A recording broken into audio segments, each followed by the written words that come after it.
lot of location work. You probably saw the gorgeous naturalistic lighting, both live action and in visual effects, and in 33 minutes of the movie, you may not realize is fully CG. So it's really an astonishing difficult to do. achievement. So to start, would the two of you just talk a little bit about what the experience was like during filming for you to direct the actors and work with the actors? Filmmaking is a collaborative process. The actors had phenomenal work to do, and then the handshake with visual effects to really create the finished product was really quite astonishing. Yeah, I mean, these movies, they take a village. You know what I mean? Like, it's not just like a regular movie where you just kind of shoot the movie and you off edit it. We have this strange science experiment where we have a giant truck, basically behind the camera. That's all these computers that are capturing all this data that this guy needs to create these images that you see. I mean, as you can see in the movie, it's like most of the main characters are all apes, they're all digital, creations, driven by actors, but really, they are brought to life by incredible artists in New Zealand under Erik's kind of guidance. And yeah, the process of making a movie is slow and tedious, but the thing that we struggled, or we strived to do was, how do we create kind of a sense of spontaneity? So there's a lot of handheld camera, there's a lot of shots that are just really complicated, and what you have to imagine is every shot in the movie, basically, we have to shoot twice. We have to shoot it without the actors, right? So it's a clean plate. For me, Erik knows, I hate the clean plate, because, I'm used to getting 30 setups a day, and here I can get 12.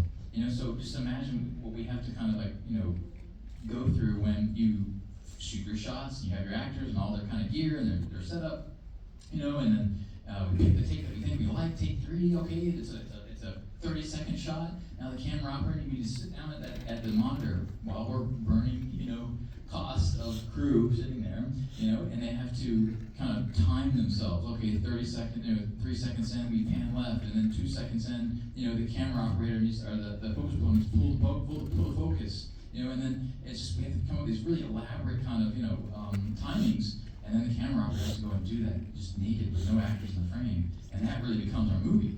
And so you can imagine, when you pull that off, it takes a long time to actually do that process. So, yeah. Just the camera operator wasn't naked. Sometimes. But to continue, I guess, from that, I mean, the real challenge with this is to get the performance on the day, and that's entirely about this guy working with the cast of trying to find the right delivery, the right to make the scene what you would to do the same way you would on a normal film. It's just that in our case, all of our actors are wearing gray suits with markers on them, and it's so. But the thing that's so key there is shooting the movie that you want to make. You touched on the handheld aspect of it. I mean, that's one of the big things that was different with this one about just the visual language of the film. If you think about the last two in particular, Dawn and War, Matt Reeves and Michael Saracen had a very specific kind of look and feel to the movie. There was lots of very controlled cameras, slow pushes, 70s creepy zooms, kind of that sort of a language, whereas this wanted something very different with Wes and the sunlight. Yeah. We're no longer in the sort of overcast gloom of Vancouver rainforest and things like that. Now suddenly we're in the blazing sunshine of Australia summer. So meant for LA. Well, the reason we shot in Australia, by the way, I was saying, why are you in Australia? I was like, you look around LA, there's a ton of eucalyptus trees. There's a ton of gum trees, right? And of course, in Australia, that's what you have mainly. So, it actually worked really well. If you imagine a world hundreds of years after the end of us, it would look a lot like Australia, Los Angeles. I'm sure we all kind of notice, all of the nods there. Yeah, all we had to do was sort of the palm tree, and so we were, to Southern California. But I guess the spontaneity, that is crucial for us in terms of the performance, what we're getting on the day, the way that the dance between the camera operator and the actors, that might sort of evolve over the course of take to take. That hugely important for us because, as you mentioned, the post-production process is lengthy, right? We had 58 weeks of post on this, And it wasn't enough. And through that process, what was a quick adjustment on the day, that might take us weeks, so it's so crucial to get that performance because that's the truth that we're trying to get.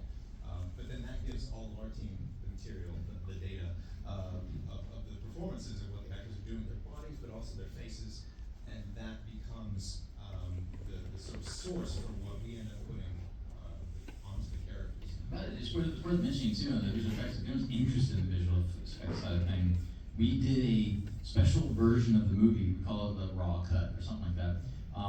You can get it on the 4K Blu-ray. But, if you have Disney Plus, you can go on find the movie on Disney Plus, and on the page there's a little extras tab, and there is the entire movie in this kind of split screen format where you can watch on the top of the frame is the final image, and on the bottom of the frame the raw dailies, the raw shots from the movie. So the actors in their gear, the sets that weren't fully completed. You really, as people are interested in the filmmaking process of this kind of thing, this kind of movie, it is probably the best kind of look behind the curtains at what goes into making these movies. I think it's a fascinating thing for people that care about that sort of stuff. The process really gave the actor, you really gave the actors a lot of freedom to perform. It is difficult, and I say this from personal experience. As Erik knows, last fall I was in New Zealand on vacation, and I stopped by and I put on the gray suit, and we shot a scene. So we had a lot of fun. Yeah, but you put on the arm gear. I did. Awesome. I did.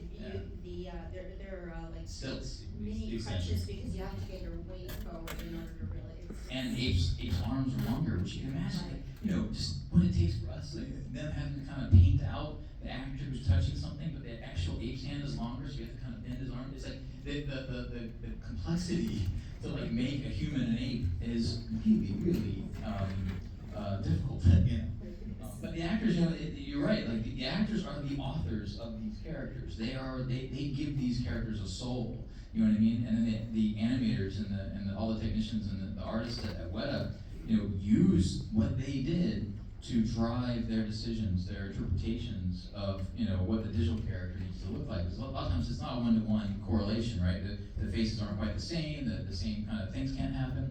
So there's a lot of kind of creative interpretation of that stuff. But we always look at those actors, and that's why that rock cut's so interesting because you can see in the close-ups, what Owen is doing, for instance, versus what the CG character is doing. It's uncanny. I mean, it's exactly the same thing. It's cool. What I'd love Erik to talk about is, you've seen the APES, but as I said earlier, they're constantly evolving. They're constantly becoming more precise. They're constantly becoming more emotive. Would you talk about some of the differences in this one and the previous movies, and some of the new techniques used for muscle and expression? Yeah, we're fundamentally it's the same approach where we are taking performance capture equipment and performance capture essentially just body motion capture and facial capture that's synchronous to it.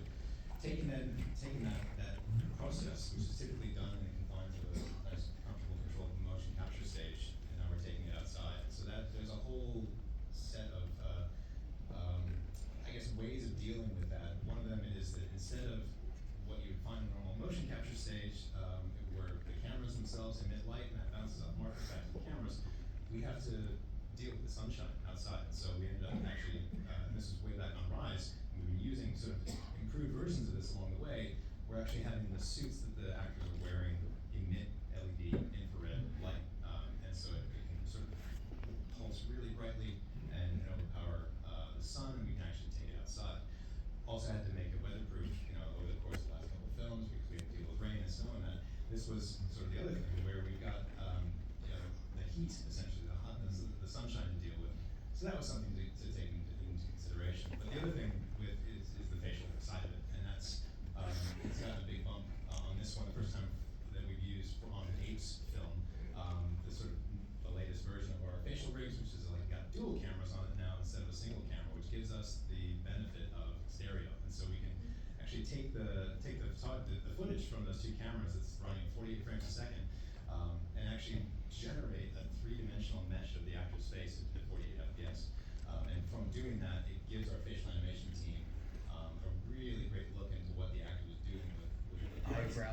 parts of their face specifically that are really hard to gauge from a single perspective. If you only have monocular vision, it's a little hard to tell how far somebody's lips were sticking out. I mean, when you think about the kind of things that we see the APE performers doing to be AP, that kind of thing, that's a huge part of the performance when that comes in. So we have to really, this gives us a really great view there. But the biggest thing on this film in particular was that we had 12 new characters that had to exist in hero close-ups. They had to speak, because all of our characters are speaking characters in this one. You may remember, like, Bad Ape in the last one, and Caesar certainly had some dialogue, but there's more spoken dialogue in this film by our characters than there was in the previous three films combined. So the volume of facial animation that we had to do on this one was quite a bit larger than the previous installments, and so to be able to tackle that in 2 weeks less time than we had in the previous movie, without ballooning the size of the team and blowing the budget or the schedule, was to essentially harness machine learning approach, where we can actually take the moving dots on the actors' faces and train a network. The animators essentially were training this neural network to learn the correspondences of what those dots meant on this character's face, because obviously, as I'm saying, like you take an orangutan in particular, that muzzle sticks out really goofy, sort of shaped head compared to the actor who's playing the character. And so it's never this one-to-one thing. You touched on that, but it's worth mentioning again. I mean, like, it's not digital makeup. We're not just slapping something on top of what the actor's face was doing. There's an interpretation there, and that's a creative process. It's this really interesting, like, hybrid performance, but the performance, the soul of it, the emotion of it, is entirely the actors. And it's our animators' jobs to essentially interpret that and figure out what that means.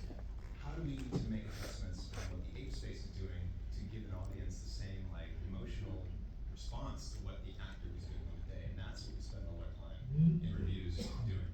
Yeah, hopefully you forget all of this crazy stuff and just watching the movie. You just swept up in that. It's really, breathing. That alone is the magic trick of these movies. So another challenge, as if this wasn't enough, was something that's very difficult in visual effects. In water, a lot of water in this movie. You have the flood, you have the rapids, and that involved fur, not just fur, but wet fur, and apes interacting with the water. Really challenging.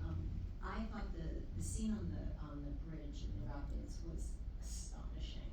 Tell us about that scene. Well, you should know that there's almost no real water that we shot in the movie. It's all CG, mostly. Except for that we did go to a bridge. We did have a little kind of water kind of backlot sort of like thing. And then when they're walking along the beach, or walking along the waves at night, and there's a wave, we have dump tanks for that. But almost all flood, all the stuff with apes in the water is all CG. It's crazy. I mean, I was scared to death of it because water is like one of those things that you just don't touch. It's a really difficult thing to do in CG. But if you're gonna trust, anyone to do it as well, Yeah, we had the benefit, obviously, of a film that had come out the year before us. It was all about water.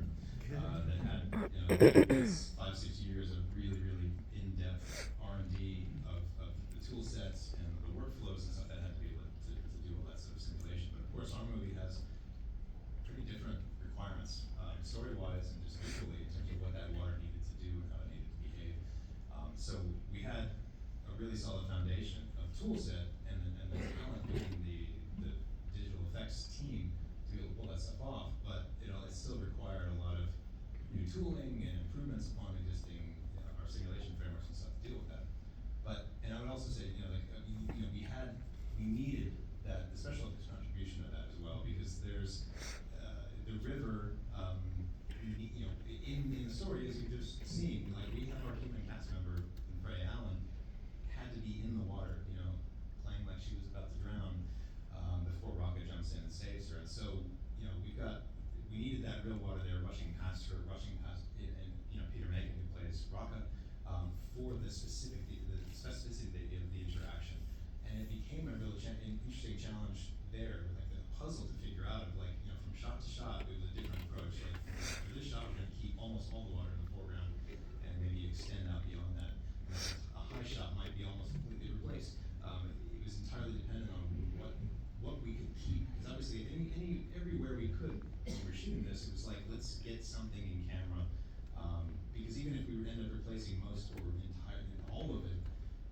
there's still something there that we can refer back to. We can all look at it together and figure out like what doesn't quite look right about this yet. And on set, right? It's like you got your actors, you got your camera people, it's like, being inspired by having something real in the frame, it just keeps you honest. You know what I mean? It's something that you almost can't really, count on. But that bridge scene was fun because most of that bridge scene basically is all in a parking lot. We didn't go to a river for that, right? So that's something to think about. That entire background is all basically blue screen. But we built part of the bridge and extended it and all that kind of stuff. But down to that thing of like these little changes that would come up. That last shot of Rocky in the water when he says "8 together strong." That was changed by me at the last minute before we had to deliver the movie. Because I just could not get it. It used to be a different line. It used to be, what was it? The original line? The work Oh yeah, continues. the work continues. The work continues. That was in our script. It kept popping up, and then slowly got chipped away over the course of editing. And that line didn't mean anything anymore, and like it just wasn't working. I mean, it had been our capture. Like we're down to the line, and it was like, okay, I had to ask the guys like, I got this idea for a different line. We couldn't go to New Zealand and recapture this thing with the data, and so I literally asked Peter Macon to go in his bedroom, turn off any kind of noise, turn off the AC, take his phone, his iPhone, and record his face saying this line, including the audio. So what you're hearing in that moment, this pinnacle moment, is recorded on an iPhone. and Peter just kind of giving his face, he did the best he could, kind of put it in an angle he needed, and I gave that to Weta, and his team at this point knew these characters like the back of their hand. And so the animators reanimated that shot by hand twice. But you can imagine, it's like after all these layers of coming in, we've simulated petabytes of water data and all this stuff, and here I am at the last minute changing this thing. But I don't know, it's Weta, they can do it. Well, I think that everybody involved, it was clear that it was the right decision for the story. It was the right decision for the emotional impact of that moment. It was such a huge part of this thing. People are so invested in this character. They love Rock. His last words have got to mean something. And I found that overall in this movie, because we had probably twice the post time that I've had on previous movies, and just because of the nature of this movie and what it takes, having that time was so valuable because when you're making a movie, you're easily kind of lost in the woods of this thing, and to be able to have the time with something and sit with it and and tinker with it, and like maybe there's a better way to approach here. I mean, there's lots of things all over the movie. Being here all night talking about the kind of things we learn along the way. Just little things that just suddenly you move this little shot, or you cut this section and move it over here, and the power that we can do with this, because it's all clean plates, I can take a shot from over in this scene and put it over in this scene, and the power that you have with a movie like this is really amazing. And freeing. I'll be kind of like I'm spoiled now because I have to go back to live action and I won't have it.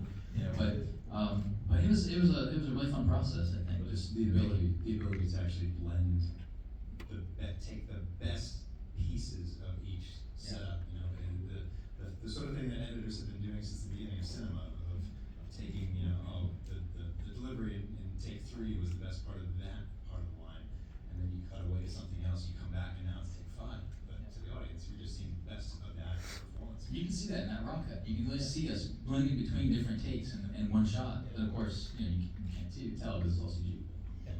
It's great. Magic. But so one nice thing about the water. So the bridge, that was an interesting mix of practical and digital water. But by the time we get to the flood, and they're actually just saw, there's no movements in the mix. And so because of that, it freed us to some degree to not need to lean on practical water, because if you think about the logistics of what that would have taken from the special effects side of things, they would have had to have constructed insanely large Add $100 million to the budget. dump tanks that would have probably taken entirely 24 hours to fill back up again to do another take. So there's the logistics aspect of that, as well as the fact we never really found a location anywhere close enough to where we were shooting that really had the right feel for the industrial kind of space that silo needed to be. And so for a lot of those reasons, it's like, okay, this is going to be an entirely digital environment, and it's going to be an entirely digital flood that goes through that environment. But the thing is, by the time we got to that point, we had enough guideposts along the way of the sets that were built and the locations we did shoot it elsewhere, how the production designer had sort of dressed those sets and Julie lit those sets, so we could sort of make something that felt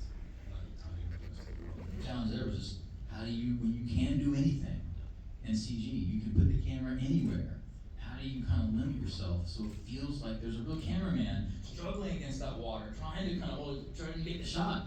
So it's like we have to kind of think about this weird meta approach to like the shooting of this virtual kind of filmmaking stuff, which for me, I loved it. It was fun. But you really have to kind of be conscious of like, what does it take to get this shot? And then what does that mean? You know what I mean? So that was a really fun experience. You know, it came together really smoothly.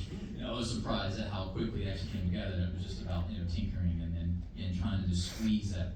It's that last 10% of any shot is really like where a huge amount of the effort goes into it. You know, we can get to that 80% line. You know, and then you kind of get a little further, and then it's a Herculean effort to get past to that last final bit that makes you say that's freaking real. You know what I mean? Well, the thing that was great with this is that we had, because the script was strong, it was solid, like from the get-go, we didn't have this like, panic moment, throw the third act away and start from scratch. Because of that, it gave us the time to schedule things properly and to know kind of where we were on the roadmap of the movie, to the point where we were actually like able to start ramping down before we got to our deadline, which meant we still have some resources. So let's go back and make some of the shots. Yeah, which was a fun process because the fact that we can go back after you imagine for how much you learn in a process like this over a year. You know what I mean? What you think you know, like I think I know how to make these movies now, and by that point it's time to release the movie. You know what I mean? But the fact that we actually had a little bit of time to go back and retouch shots and work on the eagle, working on different face things with Noah. Like Noah's model, I think, even slightly changed over the course of making the movie. Actually, as we learn things about like, oh, this face doesn't quite look good in this angle, or there's a little thing that needs to happen there. It's like it was a fantastic process. That's why I think the next movie will be able to take all this kind of stuff and really learn from it and kind of carry it forward and do something really special. Well, we're obviously hearing like this was a very unique production. The way you talk about it, we're also hearing so much of, a traditional filmmaking process and collaboration. Could you talk a little bit about just the collaboration on set with, some Yeah, I mean, all my team on this has been with me since basically the second movie I made. So it's definitely a shorthand there. There's a kind of common sort of common ground that we just it makes it very kind of quick. Our communication stuff. But in that way, it's very similar to a normal movie, right? Like we have to build our sets, but we don't need to build a giant set. We just need to build as much as that we see, and we try very hard to keep the money on the screen. Like we definitely made this movie for a really responsible price. Which I think is the studio's very happy with. And that's part of our job, and that's there's an artistic thing to these things, but there's also the realities and like the responsible kind of producer aspect of it too. You have to take into account. But Dan Dorrance, my production designer, we spent a lot of time during development and through all of our movies where we really concept designed the crap out of these movies, so we kind of know what we want it to look like, so then it's about how do we execute it, what do we need to do to achieve this. We can all as a team kind of figure out whether it needs to be built or it needs to be kind of full CG and that kind of thing. With Jula, my DP, it's like we immediately start talking about kind of filmic language of things, for instance, so we decided to shoot this on anamorphic. It was my first anamorphic film.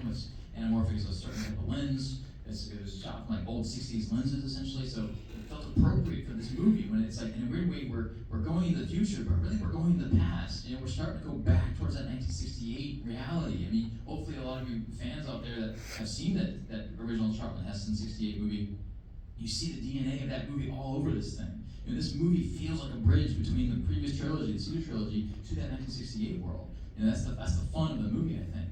And so we talked about, the look of the movie and like the LUT. We based off an old AGFA film LUT, which is like just the look of the film, right? We shot it digitally, of course, but it has this kind of dirty, kind of old-fashioned look to it, right? But even the lenses themselves. So as we start in the beginning, we use these old C-series Panavision lenses, which were like, I forget, some movie was shot on.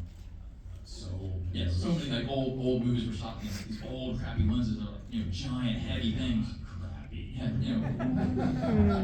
They're great lenses, but they're awesome because they're crappy. Let's say that. There's always little aberrations. You listen to some shots in there, like there's blurring on the edges, and it feels kind of gross and tactile. But then, as the movie progresses, we start to switch into these T-series lenses. as like the story becomes a little bit more modern, a little more human, and May kind of comes into the story, and the human aspect of it starts coming into it, the image becomes a little bit crisper, a little more modern, you know what I mean? So there's all these little things that we talk about, and just the language that is very subtle stuff, but I think it all kind of adds up into that kind of experience. And I think specifically about the lenses though, like this shot, we've gone deeper into this than we've ever gone before in terms of the profiling of the specific optics that were used to shoot the movie. And so those 60s and 70s C-series lenses, the 2015 like T-series lenses, all that stuff that was being used for real. I spent a glorious afternoon in Panavision, Sydney, just getting super nerdy with a bunch of rigs that I built and brought over to actually test and specifically profile all the specific, all the weird little optical characteristics, because we were going to need to add that stuff to the 360 things we were doing, but also to any of the characters we were putting in our photography. It all had to have that same beautiful munging that the lenses were doing to it. So that was a big focus at the outset of this as well. But I guess to touch on something else earlier, the idea of working with the rest of the department heads and things. One thing that we had the benefit of going into this one was the knowledge of what came before us in terms of the previous three movies. Because our system at Weta enables me to be able to pull up anything, like way back to like Lord of the Rings if I wanted to. I could put together a reel basically of examples like from the previous three APES films that we could sit down and actually look at HODs and say, well, this is the way we shot this, and this is why we did it this way. It was really helpful, I think, for everybody to kind of get their heads around what it means to make kind of APES movie in this new way of performance capture. So I think that right there got everybody immediately on side, and everybody like was pulling towards a common goal, which I've not always experienced in a shoot. So it was such a really beautiful process to actually capture everything in Sydney. Well, we only have a couple of minutes left, but I did want to ask one more question. If there's something that we haven't already touched on, I was curious, what was the thing in this movie that kind of kept you up at night? And how did you unlock it? Runtime. that was our biggest thing and the hurdle of the movie on my end. It was just like, how do you squeeze this movie down? It's it's a longer conversation to have, but that was where I got to kind of employ the tricks that we could utilize on this movie, where I could combine takes and I could combine shots and try to squeeze time. I even made Erik sometimes speed up shots. There was a whole reel of the movie where I sped up the movie 1.2%, including the dialogue, because it's all CG characters. You can't do it line actually film because you get all these weird artifacts and stuff. But in a CG movie, Erik, it became a pain in the ass. It wasn't worth it, and I kind of ended it. But it was an interesting experiment, and there's something about it. Our rhythms have changed as audiences over, especially with the pandemic. When we all kind of got on our phones, and you can feel it in like things like TikTok. Our cadence is much faster than it used to be just 5 years ago, and so it's something that I think about a lot. But for me, that was the big thing that kept me up at night. I think I would say for me, obviously the water was a concern. It was nowhere near as much of a concern as it would have been had we not already demonstrated that we had the ability to generate. There is a leap of faith with this movie. It is crazy. For sure. Yeah, but I think I would have lost a lot more sleep about the water aspects of this than I thought. If you had just seen us making this movie, when we don't have real water, we're out on the stage, and like I literally, for Dar, when she's getting swept by the water, she's on an office chair, but pushed around by grips, and she's screaming, "Help! I'm drowning!" And it's like, oh my god, it's like a $200 million movie, and here we are, using rubber bands and bubble gum to put it together, but. It was fascinating that way. It was actually fun. I think everyone had a great time in this movie. Even to the point where when Noah and Silver are running through the water and the thing's flooding around, and you see them kind of like really pushing against the water. We don't have water. How do I create that effect? We worked with bungee cords on their feet. It didn't really work, and so at the last minute, we had one day to get this thing done. It was at the end of the shoot. We just taped with duct tape 20-pound sandbags on their foot. And we just had them run across this crazy obstacle course where they're climbing upstairs, and we just kind of made it up on the fly. It was like, you're gonna go there, you're gonna run out of the way there, and just go after them. I let them go for like 3 minutes. By the end of it, they were absolutely exhausted. But that thing because we took a physical approach to it. It was driven by people doing something, real effort. I think it shows all over the movie. You can see that they're tired, and it shows up. We don't have to now, invent that. You know what I mean? So the process of making this movie is very much that kind of a thing. It worked insanely well. I couldn't believe how much you felt the struggle against the current. The other thing, I guess, for me was in the beginning of the film, where we're really kind of right up close and personal with the ruins, the skyscraper and stuff. That was another one, because we don't have a lot that we can specifically look to and say, what does a skyscraper look like after it's been sitting in the elements, unmaintained for 200 years? And skyscrapers around for a while, really kind of get it. So there was this looking around to some of the closest things we could find, maybe a gun emplacement from World War II that's been sitting on a beach that's rotting for decades and decades now, and start to kind of extrapolate what that might mean in another 100 years, or what would this old concrete structure that's overgrown now look like in the forest or something. Taking all these things and just sort of trying to piece together the kinds of moss we see, the kinds of outgrowth, and how many layers of mulch and dead material. Just this trying to sell this idea of growth and decay and regrowth out of that decay in a fully CG. Trying to do that degree of organic material is insanely difficult in to try and pull that off digitally. And then I asked you to put bugs on all the shots on top of it. Yeah. So, but that stuff was under construction for months for most of our post-production period. But it's beautiful. Yeah. Well, I wish we could talk for 2 more hours, actually, but I could. we don't. Something I should mention is last week, the